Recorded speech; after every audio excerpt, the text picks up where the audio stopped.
saludamos en el nombre del Señor y te extendemos una bienvenida preciosa a este estudio de la lección de escuela sabática con la voz de la esperanza.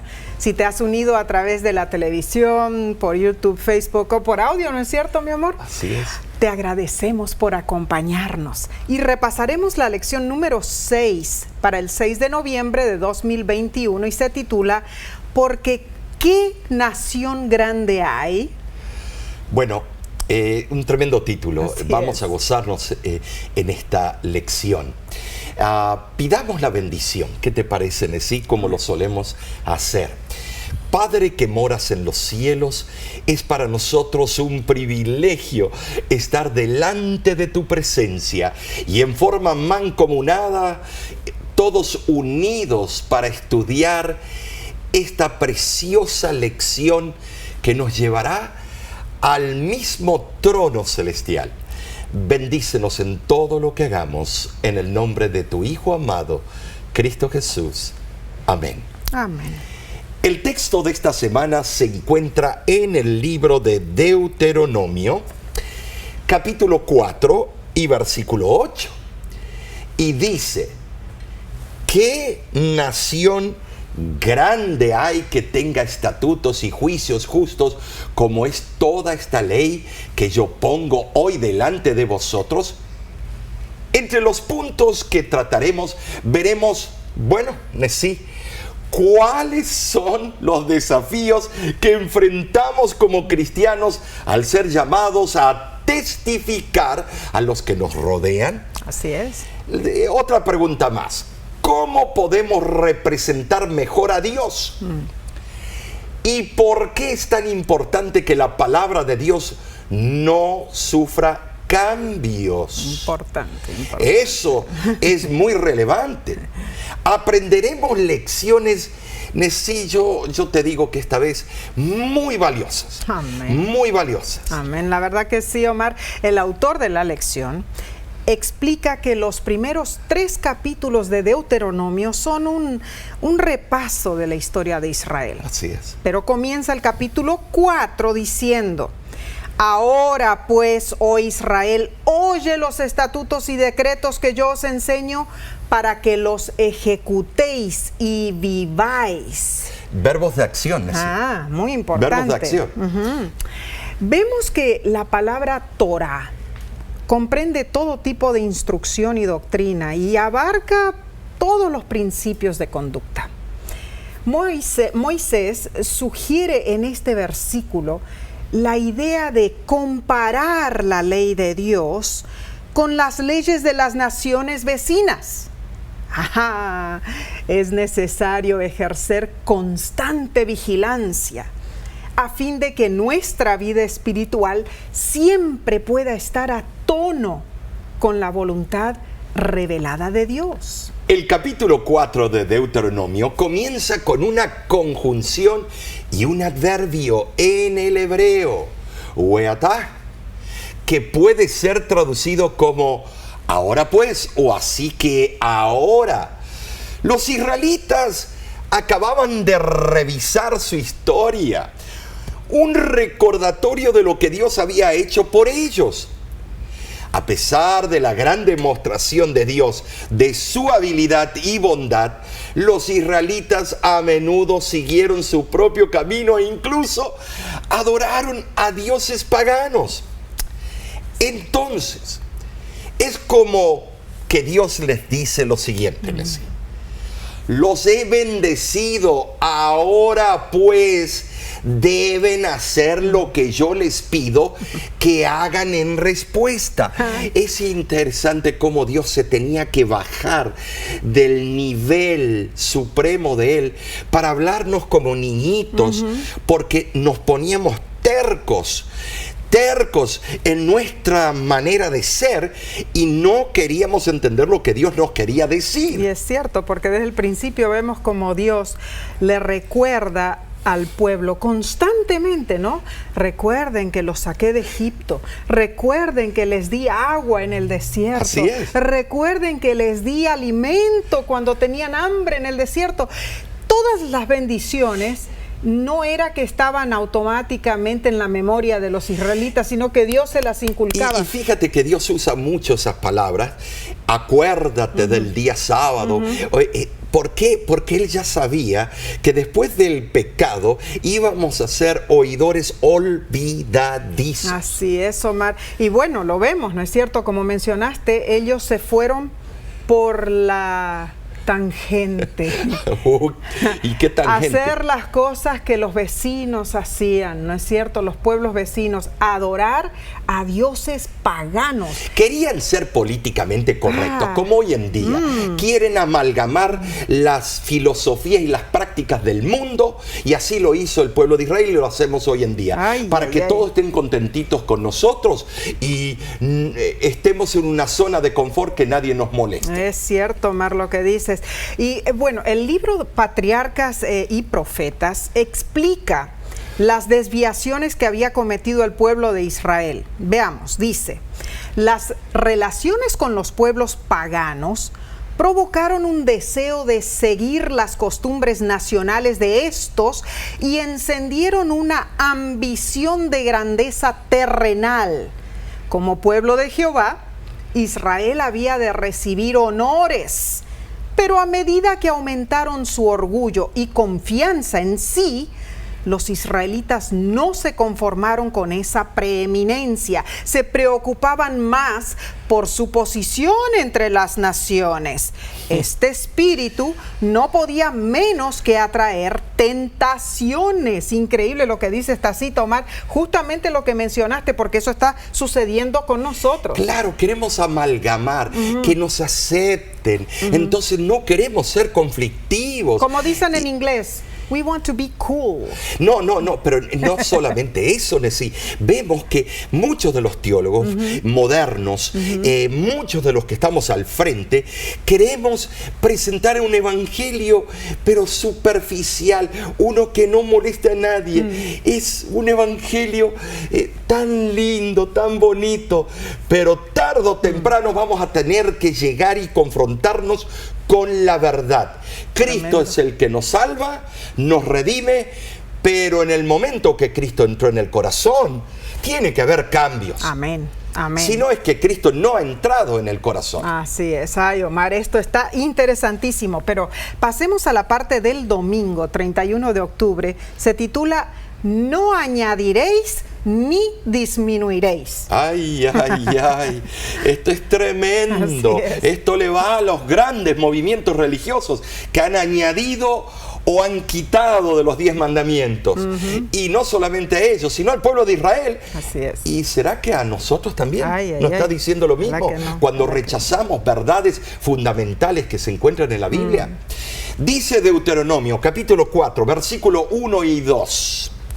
Ahora pues, oh Israel, oye los estatutos y decretos que yo os enseño, para que los ejecutéis y viváis y entréis y poseáis la tierra que Jehová, el Dios de vuestros padres, os da. No añadiréis a las palabras que yo os mando, ni disminuiréis de ella, para que guardéis los mandamientos de Jehová, vuestro Dios, que yo os ordeno. El capítulo 4 de Deuteronomio en sí es principalmente una exhortación a la obediencia. Claro que sí. Y hay un conflicto hoy en día porque todos están enojados con la palabra obediencia. Nadie puede obedecer, que nadie, es imposible. Sí, la teología quiere irse de un extremo que antes era puro legalismo, a un extremo, no te preocupes, tú no tienes que hacer nada. Es verdad eso.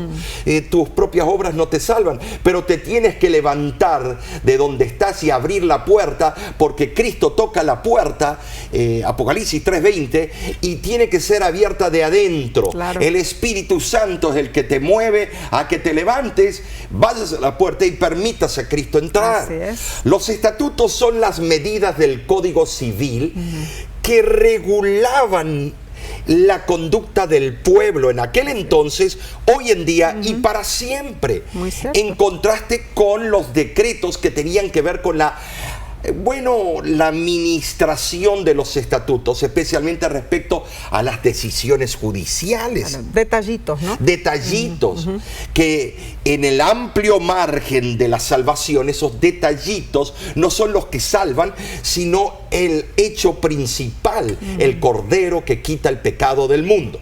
Ahora, la palabra traducida como decretos, es interesante. Se traduce también como lo que es justo en Génesis capítulo 18, versículo 25. También aparece, ¿no? O cosa recta. Y eso en el primer libro escrito de la Biblia no fue Génesis, fue Job, el más antiguo. Job 35, versículo 2. Interesante, es que todo lo que Dios hace es realmente perfecto, ¿no es cierto? Perfecto. Esto lo comprueba con la orden empírica que dice: no añadiréis a la palabra que yo os mando, ni disminuiréis de ella. Bueno, el añadirle palabras humanas o quitarle según nos parezca es malograrlo, es arruinarlo todo. Por eso Apocalipsis capítulo 22, versículos 18 y 19 lo corrobora, y Jesús dice allí: yo testifico a aquel que oye las palabras de la profecía de este libro. Si alguno añadiere a estas cosas, Dios traerá sobre él las plagas que están escritas en este libro. Y si alguno quitare de las palabras de este libro, de esta profecía, Dios quitará su parte del libro de la vida y de la santa ciudad y de las cosas que están escritas en este libro. Con estas serias palabras, Cristo Jesús autenticó el libro del Apocalipsis y confirmó que estaba lo que ya estaba escrito también en Deuteronomio. Omar, interesante, porque tremendo. El historiador judeo-romano del siglo I, Tito Flavio Josefo, ¿no es cierto? Sí. Dice lo siguiente respecto a los libros que constituyen el Antiguo Testamento hebreo. Dice así: aunque han transcurrido ahora largos siglos, nadie se ha atrevido a añadir o quitar o cambiar una sílaba. Bueno, creo que, para su tiempo él estaba en lo correcto, tal vez, pero encontramos algunas versiones a donde se le disminuye la divinidad a Cristo, y se le quita y se le añadió y se le quitó un artículo definido. Esas versiones las vemos que las distribuyen por diferentes lugares. También otros libros que dicen que son de igual relevancia o más sagrados que la propia Biblia. Josefo, si resucitara, vería que lo que dijo en el tiempo del fin, la verdad que ha habido muchos cambios. Bueno, pero hasta ese momento... Hasta ese momento no estaba en lo correcto. No había habido un cambio en ese momento. Que él hubiera notado. Claro que él. No fue hasta años después que empezaron las mutaciones de los escritos de la palabra de Dios. Así es. Pero, ¿quién busca cambiar los estatutos divinos y la ley de Dios? El archienemigo, el diablo, la serpiente antigua. El libro Mensajes Selectos nos explica lo siguiente: Satanás ha sido perseverante e incansable en sus esfuerzos para cambiar la ley de Dios. Ha tenido éxito en hacer creer al mundo la teoría que presentó en el cielo antes de su caída, según la cual la ley de Dios era defectuosa y necesitaba una revisión. Una gran parte de la profesa iglesia cristiana muestra por su actitud, aunque no por sus palabras, que ha aceptado el mismo error. Tremendo mensaje. Esta cita pero la pegó en el clavo cuando agarra el martillo y está clavando, le pegó en la cabeza, no en el dedo, que muchas veces lo hemos hecho. En justicia Dios da a cada uno lo que merece, en armonía con sus obras. Algunos dicen que no, pero por tus obras serás juzgado, lo dice. Por favor, no se enojen porque hablamos de las obras. Si tenemos a Cristo, tenemos las obras de Cristo, pero también si seguimos a Satanás, tenemos las obras de Satanás. El que quita de las palabras de la Escritura Sagrada es tan culpable como el que les añade algo. Y el culpable sufrirá 3 pérdidas supremas e irreparables: la pérdida de la inmortalidad y el sufrimiento debido a la muerte eterna. Número 2, la pérdida de toda participación en la ciudad de la tierra nueva. Y número 3, la pérdida de todas las bendiciones y promesas del Apocalipsis. Estas son pérdidas completas y aterradoras, Ay, Omar, esa será la triste realidad de aquellos que han hecho y hacen cambios a la palabra de Dios. En verdad, hasta los cambios más diminutos pueden acarrear tristes resultados. Recuerdo aquella boda, Omar, en la cual la novia había mandado escribir un versículo sobre el amor. Ay, no, en el pastel vergüenza. de la recepción. El pastel era hermoso y muy bien decorado. Cuando los novios vinieron muy felices a cortar el pastel y sacarse las fotos, se horrorizaron. El versículo que estaba escrito estaba equivocado. Resulta que la novia pidió al repostero que escribiera sobre el pastel las palabras de Primera de Juan 4:18. Que dice, en el amor no hay temor, sino que el perfecto amor echa fuera el temor. Pero el repostero se confundió y en vez escribió Juan 4:18. Y las palabras que estaban en el pastel de bodas eran: porque 5 maridos has tenido A la samaritana. y el que ahora tienes no es tu marido. Vale decir que, bueno, no sacaron foto del pastel, mandaron borrar la inscripción, cortaron los pedazos y los sirvieron enseguida para que nadie se diera cuenta, ¿no es cierto?, de este error. Increíble, pequeño error, ya de entrada lo estaba llamando de adúltera.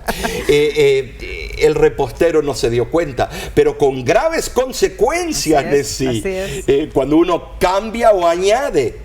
Es cierto que el enemigo ha intentado y sigue intentando hacer cambios a la palabra de Dios. Sin embargo, no logrará jamás destruir las verdades que en ellas se encuentran. La pluma inspirada lo confirma diciendo: es tan cierto que tenemos la verdad como que Dios vive, y Satanás, con todas sus artes y con todo su poder infernal, no puede cambiar la verdad de Dios en mentira. Aunque el gran adversario procurará anular hasta lo sumo la palabra de Dios, la verdad fulgurará como una lámpara encendida. Ay, amén y amén, amén, Omar. El estudio de esta semana está cautivante. Tremendo. Increíble. Y bueno, tendremos que seguir estudiando, ¿no es cierto? Sí. Tenemos que seguir aprendiendo aún más. Pero antes tomaremos un breve descanso. Pero no te vayas, porque volvemos en unos instantes.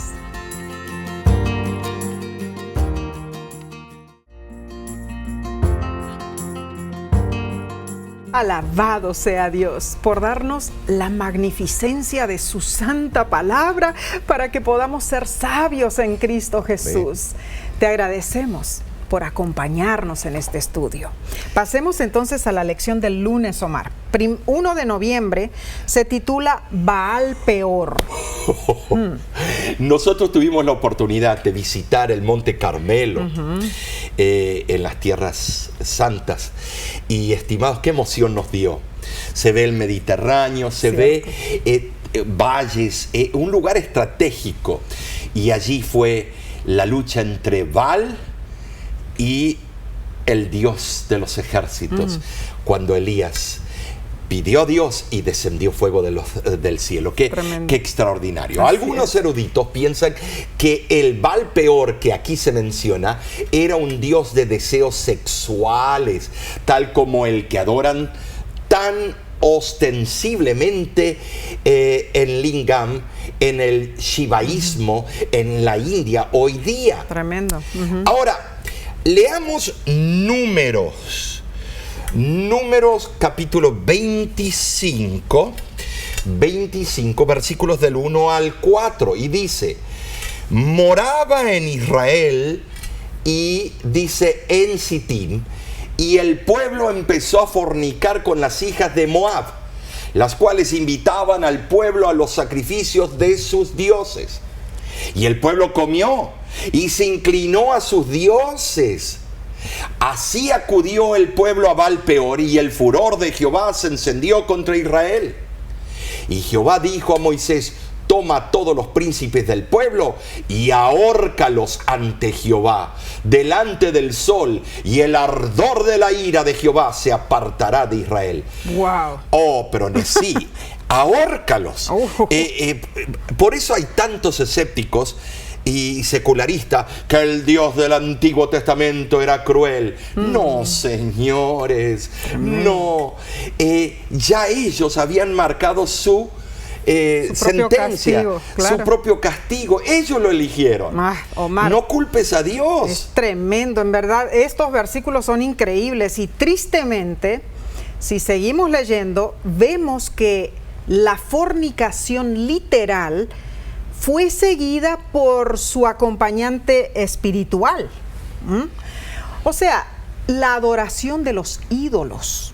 Ahora, si no se hubiera dado el primer paso, ¿no es cierto?, de esa fornicación literal, probablemente el segundo no lo habría seguido, no habrían sido o adorado a los dioses paganos, ¿no es cierto? Leímos que las mujeres moabitas, dice el versículo, ellas invitaban y tentaban a los israelitas. Sí, tal vez habrán sido chulísimas, preciosas. Claro, me imagino que sí. Mejores, mujeres que estaban todas decoradas y pinturrajeadas de una manera, claro, y coquetas y mostrando más de lo que debían mostrar. Bueno, y estimados, más que seguro los hombres son hombres aunque sean israelitas. Y estaban ahí parecían cachorritos, mirando otras partes y salivando. La tentación era fuerte. De la carne. Así es. La participación en las fiestas de sacrificios en honor a los dioses paganos fue una secuela natural de la fornicación literal del pueblo de Israel. Ahora, también se lee que el pueblo participó en la fiesta, ¿haciendo qué? Comiendo de sacrificios en honor del dios de los moabitas. Ahí es cuando llegó la sentencia. Los culpables debían ser ejecutados con los principales de las tribus. Su jerarquía en el pueblo y su participación en la idolatría los hacían principalmente responsables. Ahora, viendo en el hebreo, es difícil decir en qué forma realmente se realizó el castigo. El verbo se usa también en 2 de Samuel 21:6. ¿Para qué? Para describir la ejecución de los 7 hijos de Saúl. Ahora, Omar, muchos comentadores bíblicos piensan que la forma de castigo a la cual aquí se hace referencia era ahorcamiento o empalamiento. O sea, en forma pública. En forma pública. Y sugiere una forma de ejecución que involucraba exposición de los cadáveres. Es algo que se acostumbraba, los reyes de antaño acostumbraban eso para dejar una lección inculcada en la mente. No vuelvan a hacer lo que yo como rey les dije que no hagan. Claro, bueno, el hecho de exponer a la vista pública esos cuerpos se consideraba una gran deshonra y humillación para el castigado y para su familia. Pero, Nesí, aquí viene el asunto.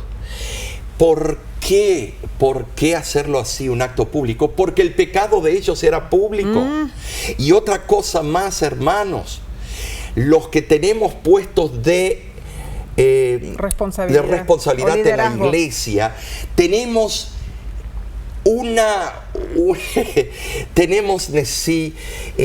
además de una responsabilidad, un deber sobre todos. Claro, porque el grupo de personas nos está mirando. Y cuando nosotros caemos, Dios lo ve de igual manera como estos príncipes. Y algunos decimos, no, qué cruel, cómo no lo perdonaron. Claro, Dios perdonó, la iglesia perdona, pero tiene que haber restitución pública. Era un castigo terrible. Sí. Y el acto ocurrió probablemente frente al tabernáculo del Señor. En un lugar había salvación y al frente se los colgó. A veces, no sé cómo explicarlo. Ese culto de esas personas culpables habían abandonado al verdadero Dios, pero habían hecho cosas horrendas, porque si ustedes estudian la simbología, si estudian las creencias de esos pueblos paganos y las cosas que hacían, y las violaciones que hacían, el fetichismo y otras cosas, y el pueblo de Dios, estos líderes volcarse a eso para revolcarse con esas mujeres, terrible. Estimados, no había ya más ofrenda que valiera para extenuar un pecado como el de ellos. Por lo tanto, su propia sangre fue derramada para pagar el castigo de sus transgresiones. Qué triste. Mediante un proceder tan drástico, los jueces de Israel comprobarían su fidelidad a Dios y su culto. Ahora, esto fue algo grande. Cada jefe o anciano de Israel debía llevar a cabo la sentencia que caía sobre los que estaban bajo su autoridad. ¿Y por quiénes eran responsables? Ahora me pregunto algo, hermano. Cuando Aarón preparó ese becerro para ser adorado, ¿por qué él no murió? Murieron otros, pero ¿por qué él? A veces vemos una diferencia entre algunos impuestos especiales y decimos, ¿ve que Dios hace diferencia? No, porque Dios estudia el corazón de adentro y el móvil y el potencial, y si hay verdadero arrepentimiento. En esos líderes no había verdadero arrepentimiento.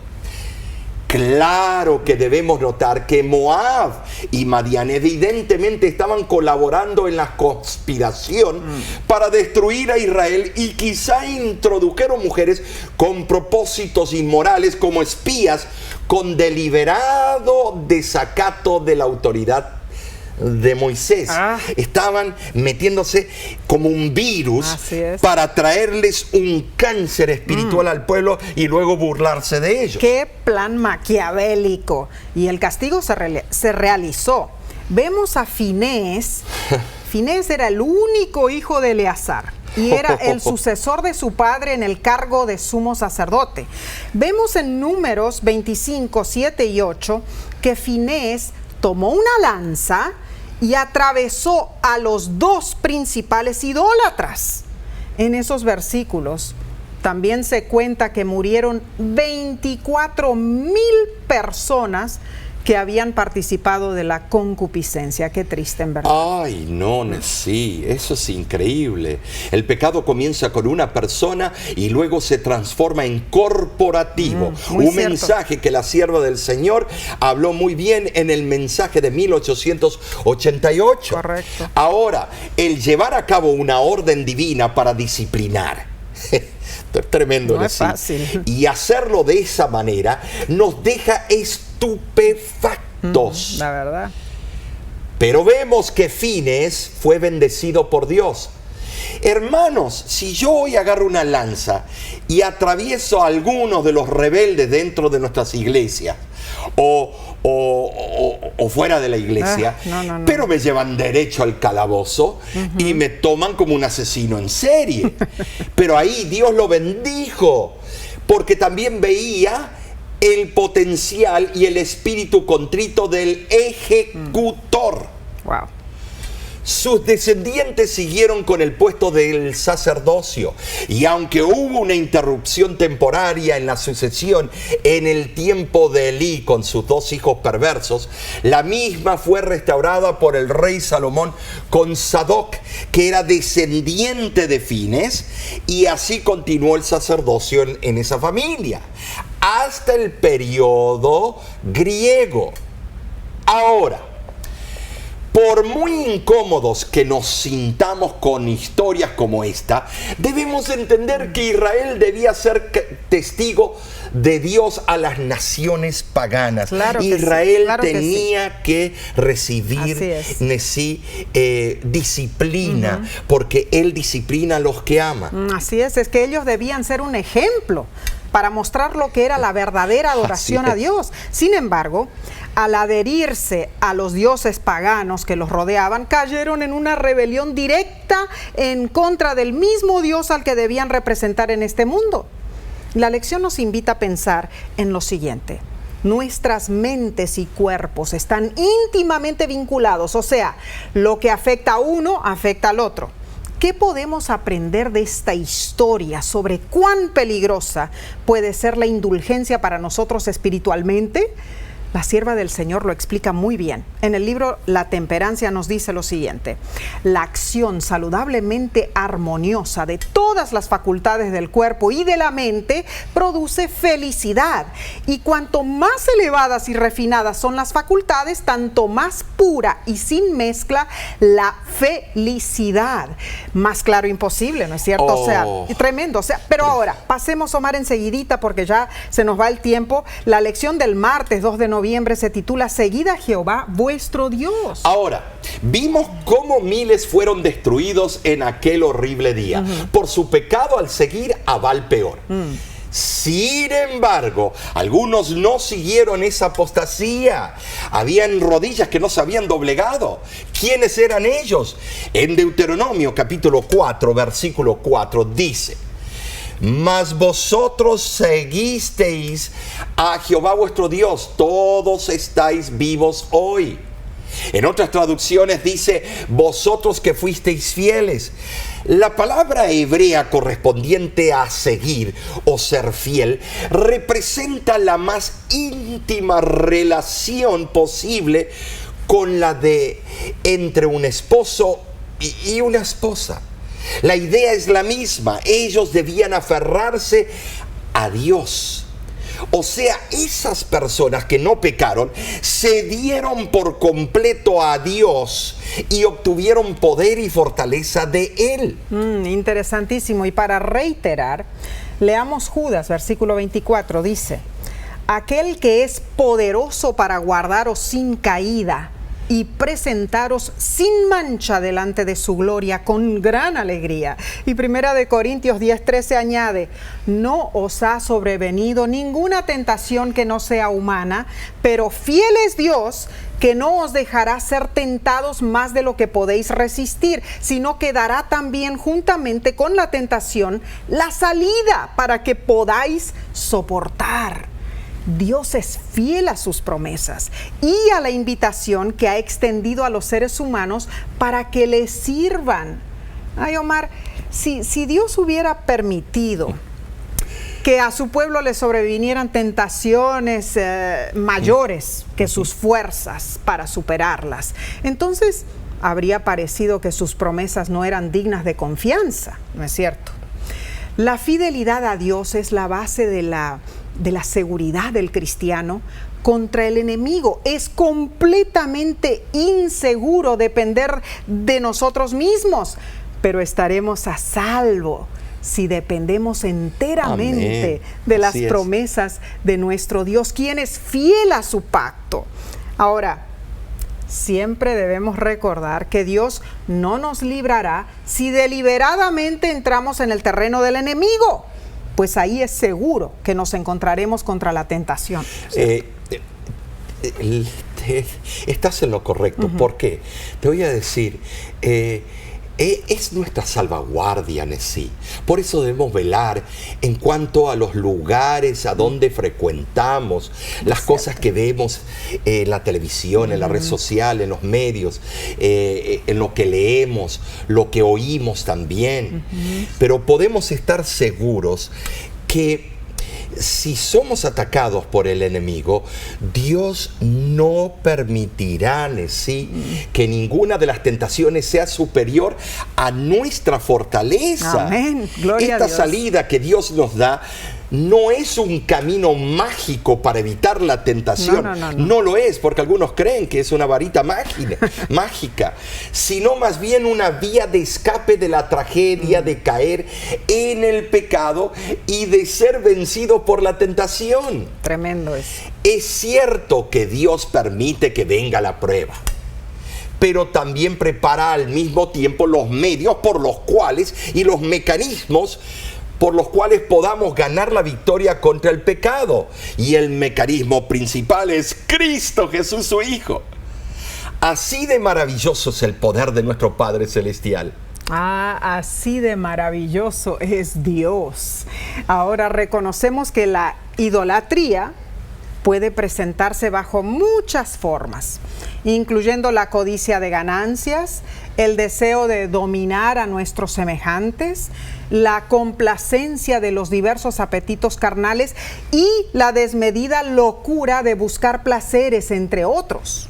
Ay, Omar, nadie es suficientemente fuerte para exponerse deliberadamente y sin necesidad a un contacto con la idolatría, ¿no es cierto?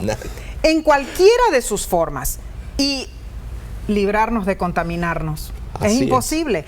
Por eso debemos cuidarnos mucho, porque los peligros implicados en relacionarnos con los que no aman ni obedecen a Dios son tan grandes, hermanos, que el Señor nos exhorta a que nos separemos del estrecho contacto con esas personas.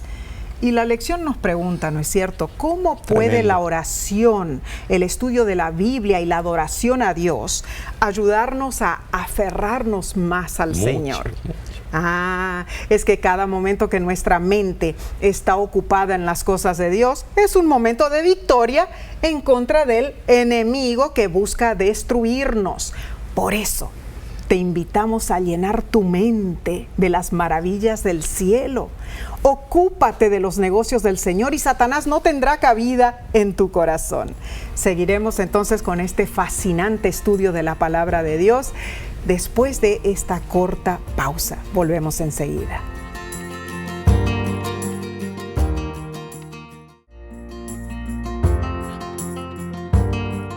Gracias por acompañarnos. Y para entender más profundamente este estudio, compenetrémonos en la lección del miércoles 3 de noviembre titulada ¿Porque qué nación grande hay? Tremenda pregunta. Todos estos títulos son tremendos. Después de los primeros versículos de Deuteronomio 4, vemos textos más profundos y bellos de toda la Escritura. El original en el hebreo es magnífico, la verdad que sí, y nos presenta el mensaje principal de todo el libro. Leo lo que dijo Moisés en Deuteronomio capítulo 4, versículos del 5 al 9.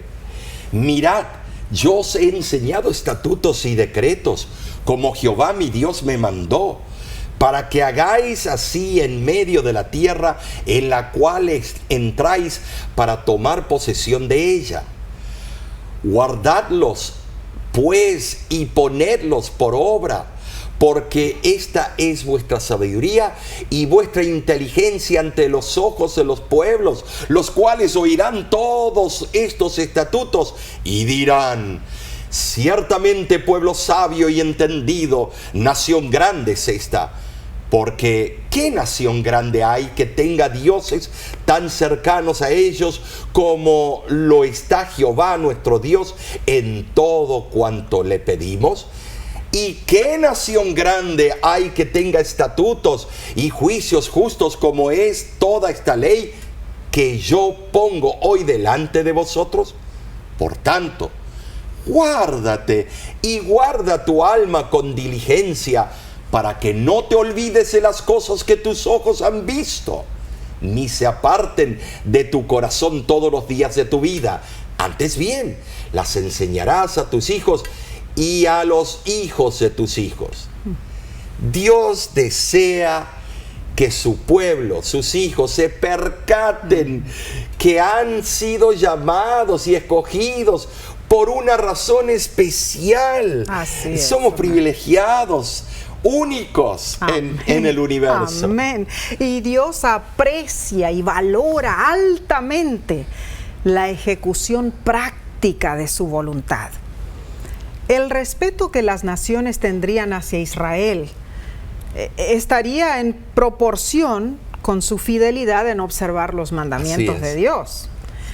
Las bendiciones derramadas sobre el pueblo de Israel al vivir ellos en armonía con los requisitos divinos impresionarían a las naciones circunvecinas. Pero pensemos en esta comparación. Israel adoraba y servía al Dios que creó el cosmos, al Señor del cielo, del universo, de la tierra. En cambio, los paganos, Omar, adoraban a las rocas. A las rocas, a los rayos. A las piedras. Al viento. La madera. A los demonios. ¡Qué gran diferencia, Omar! Tremendo, porque esos son creaciones del Dios verdadero. Así no es. son dioses en sí mismos. No. Eso es en verdad una disonancia abismal. En estos versículos Moisés señaló dos cosas básicas que hicieron de Israel una nación especial. Primero, el Señor estaba cerca de ellos, pues de manera única los acompañaba a través del santuario.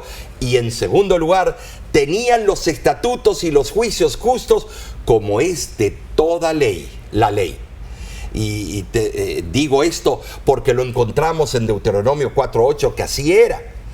El Señor les había prometido a través de Abraham que los haría una gran nación. Una nación que podría ser el medio de salvación para el resto del mundo. Fueron elegidos por Dios y tenían la gran responsabilidad de ser un ejemplo a los que los rodeaban, para que supieran quién era el Dios verdadero. Una gran responsabilidad.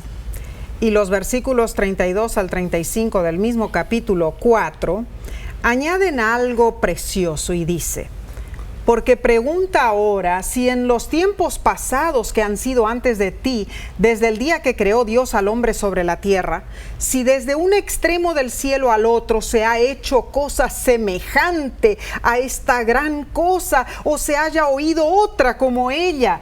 ¿Ha oído pueblo alguno la voz de Dios? Hablando del medio del fuego como tú la has oído sin perecer.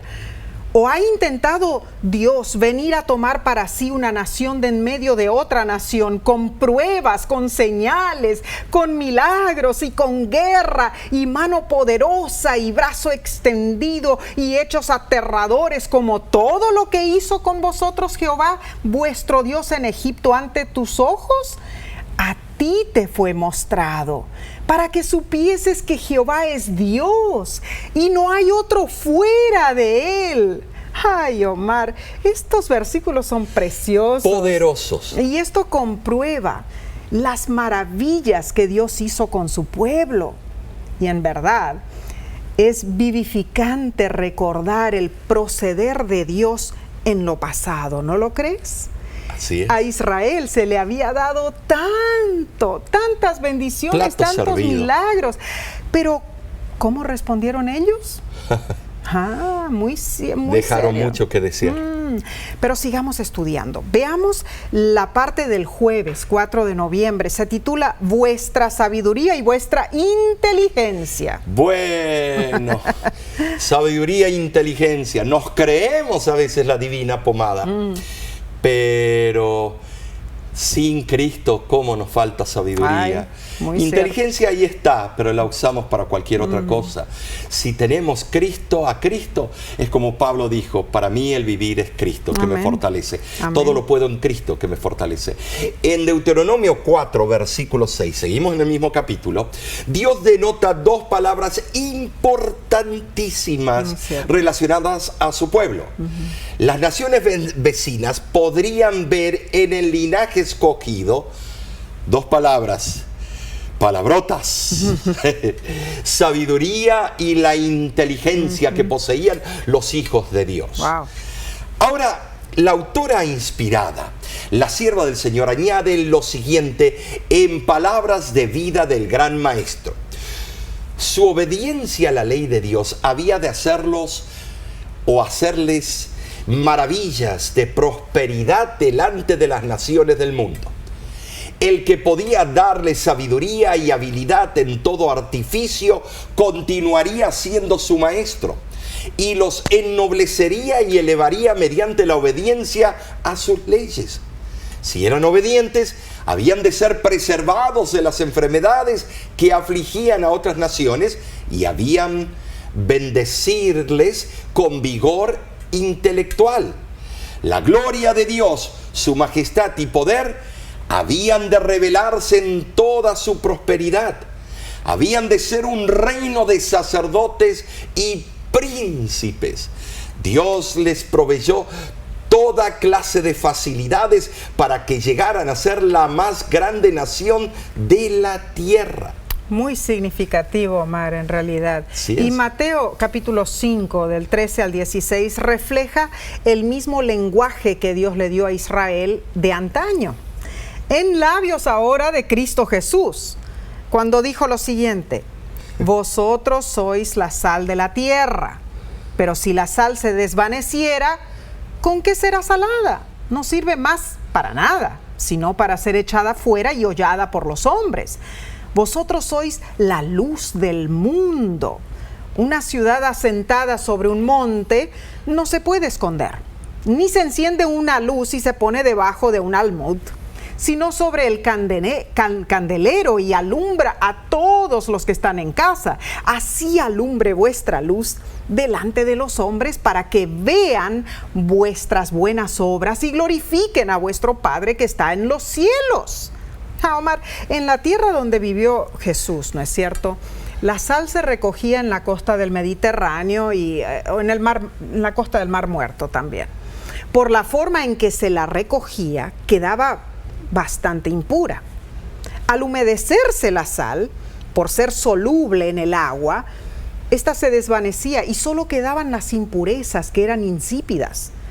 Y la pluma inspirada dice: la idea básica en la comparación de los ciudadanos del reino con la sal es que ella sirve para preservar. Así es. Antes de que hubiera refrigeración u otros métodos modernos para conservar los alimentos, se empleaba mucho la sal para ese fin. Todavía se utiliza ese método en muchos países del mundo, y además se usaba para sazonar la comida como lo hacemos hoy día.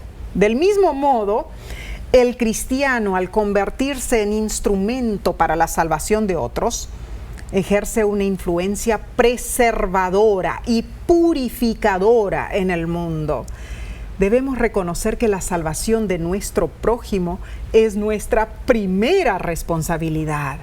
No debemos retirarnos de la sociedad por causa de persecución, ni por otras razones, dice Mateo 5, del 10 al 12. Omar, esto está bravo. Dice, no debemos salir de las ciudades, evitar, ¿no es cierto?, a nuestros vecinos, a nuestro prójimo, sino que debemos permanecer en estrecha relación con las almas necesitadas del amor salvífico del Salvador Jesús. Esto está serio. Eso es nuestra razón de existir en el pueblo de Dios.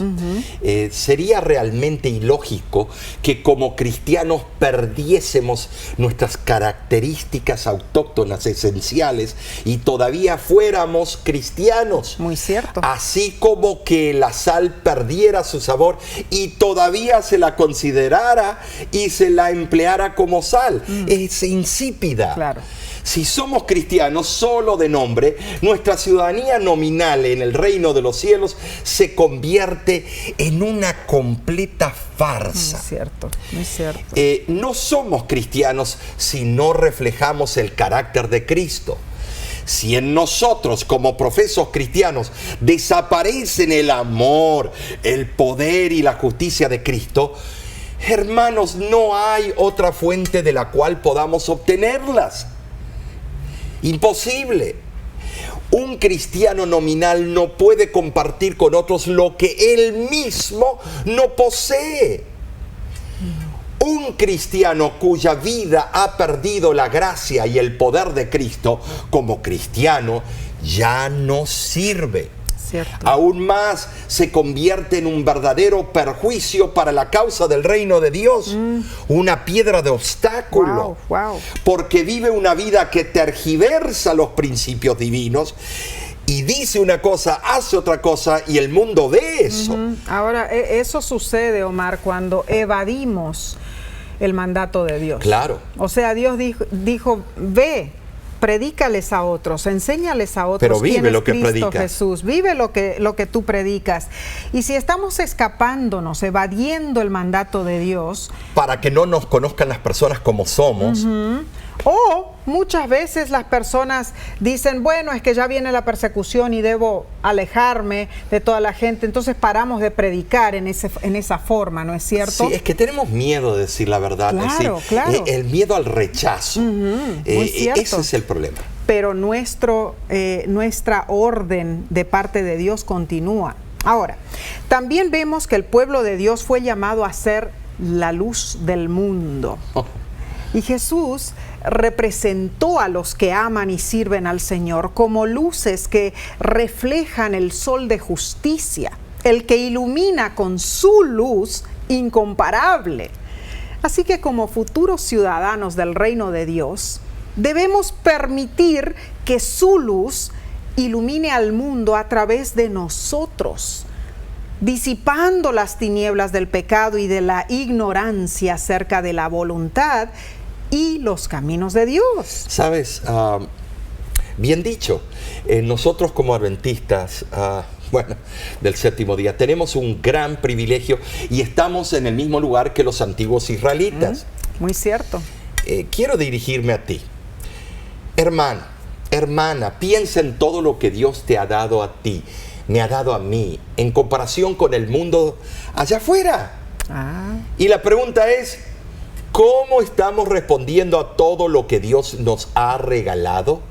Importante. ¿De qué manera estás tú proyectando la sabiduría y la inteligencia que Dios te ha dado ante el mundo? El estudio de esta semana ha abierto nuestro entendimiento. Debemos aceptarlo. No nos quedemos pensando y culpando los errores del pueblo de Israel, o hacer lo mismo con el pueblo de Israel ahora. Nosotros acertemos más bien y concentrémonos en lo que debemos hacer. Enseñar las verdades autóctonas de la Biblia a los que sedientos buscan la palabra de Dios. Número 2, ser la sal del mundo, sazonando con el amor divino la vida de aquellos que necesitan ser salvos. Número 3, y ser la luz del mundo, iluminando las esquinas oscuras de los corazones que se desesperan. Bueno, eso es en verdad la razón de nuestro existir. Nuestra responsabilidad delante de las almas que necesitan una palabra de aliento de nuestra parte y no una palabra de desesperación. Cuando nosotros nos empapamos del amor de Cristo, ahí recién vamos a poder ser la sal de la tierra, la luz del mundo. Porque solamente en esa circunstancia podremos ser verdaderos testigos de aquel que nos envía a hablar de Él a otros. Omar, impresionante. Esta lección en realidad ha sido preciosa. Y ¿Cómo vemos nosotros que el autor, que es de origen judío, un gran profesor, un gran teólogo de nuestra iglesia y un gran predicador, cómo vemos que él busca traer un balance entre los que escribieron esta Biblia, que eran pensadores judíos, y nosotros hoy en día? Así y ha es. hecho una gran obra, el Espíritu Santo la ha utilizado. Claro que ahora sí. Debes tú ponerlo en práctica. Amén. Debes tú darte cuenta. En la Israel antiguo comparado a este Israel, el cual tú eres parte activa. Amén. ¿Cómo estamos nosotros enfrentando las verdades bíblicas? La verdad de que Cristo es nuestro Salvador personal, que Cristo es el que nos santifica, que Cristo nos justificó, nos santifica y muy pronto viene a glorificar su iglesia. Gloria a Dios. Gloria ha sido una semana precioso. magistral, Nessie. Y sabes, es nuestra oración que te aferres con todas tus fuerzas a nuestro amante Padre Celestial y que sigas sus divinos estatutos.